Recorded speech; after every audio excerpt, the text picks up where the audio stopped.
When I was about 11 or 12, I joined the Army Cadets and got to the rank of sergeant by the time I was 14. And then I decided from then onwards I was going to the Army properly. Went and passed my test up in Catterick, took my test, and I actually got put in the Royal Armoured Corps, which I was in the Royal Armoured Corps, cadets at the time. From then, when I left school, I went down to Bovington Camp in Dorset, which is a good part, 200 mile away. I was down there for 2 years. The first 6 months was hard. I was homesick. And I even got to the stage where I asked my dad to write a letter of confirmation for me to get out, you know. It was that bad at the time. And my dad wrote me a letter.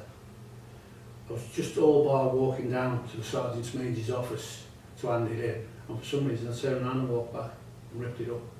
I thought, well, I've stuck it this long. And then I went to Germany when I was 17. I got told I was obviously doing so well. I was going on my NCO's card in the January. We were meant to then go to Northern Ireland for the tour in the March for my NCO's, for the Lance Corporal. I was at a party one night in October, coming back, and I had a car accident, car went off the road and hit a lamppost. I wasn't wearing the seatbelt, and I went through all the, the trauma of losing my eye, having, bad facial things, damage, and then from then on I was in and out of hospital for the next 3 years, So when I eventually got put back to Bovington again, where I was originally stationed 4 years previous, I was in what was called a group of people called medical retention, and what that was, we were people that couldn't go back into active service, but were still pending having operations, surgery, that sort of thing. Didn't know what to do with my life, and eventually just bought myself out. But I'd had a lot of, when I'd come out to security, being in the army, being in with all the lads and things, when I was into Civvy Street, that's when my problems started arising. I found it hard, but I never spoke to my wife about it at the time. I just kept it to myself. I thought, oh, it's a passing phase. So I left Dorset, where I lived, moved up to Shropshire. Was there about 12 months, everything went bad. I ended up splitting up with my wife. I got a job down at the Ordnance Depot, working as a civvy for the military, which I found was a bit of a help because it was still, I got on with a lot of the army girls and the lads working there, so I could relate to them, you see. I was acted as a good liaison for them. I was there for 9 years, but I still had problems with anxiety issues, things with my work, things with, anger problems. But all through that time, I was always being treated for depression, which I thought, oh, I was depressed. I got a few tablets, felt well for a while, then I slipped back into it again, you see. But it affected me work, it affected me well-being and everything.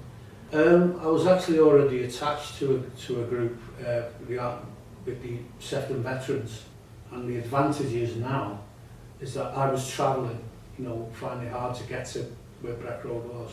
I was finding it hard to get there, and it was every 2 weeks.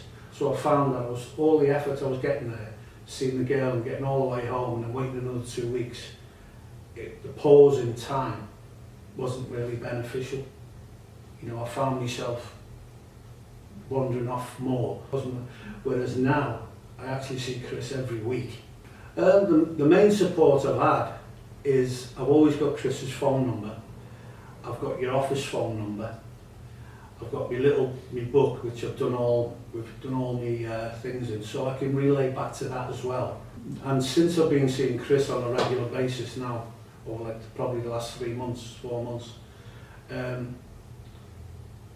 in training me to be aware of my illness or whatever it is I've got, is helping me become more aware of my own life, and that's what I'm finding. A bit like coming here today and doing this, I said, yeah, gladly, because I feel that if this can help somebody else somewhere down the line, so be it, because I'm benefiting from it, anyway. What it is, the fact is that you've explained a lot of how depression works, and how PTSD, depression's linked to the PTSD, by putting graphs down and things I can, in layman's terms, that I can relate to. It makes sense, makes a lot of sense, because a lot of what we talk about, you can't feel it, touch it or smell it, so your normal senses don't come into it. What it is, a lot of it is based on memory and thought processing, different ways of thinking, not remembering things in a bad light as before. It's basically, it's an acceptability.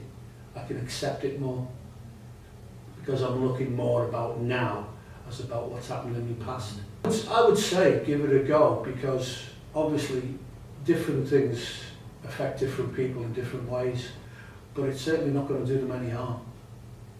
And you know, it's benefited me no end. You know, 3 months ago I probably couldn't be here, sitting here now talking to you, and that's one of the main things that I think. And all I can say is to any other veteran who've struggled like I have over the years, what have you, it's certainly going to benefit them through the awareness side of it, making them aware of what's happened and trying to not forget about it. You can never forget about it, but deal with life as today, you know, better. Instead of that ruling your life, you start getting on with your life as opposed to it ruling you.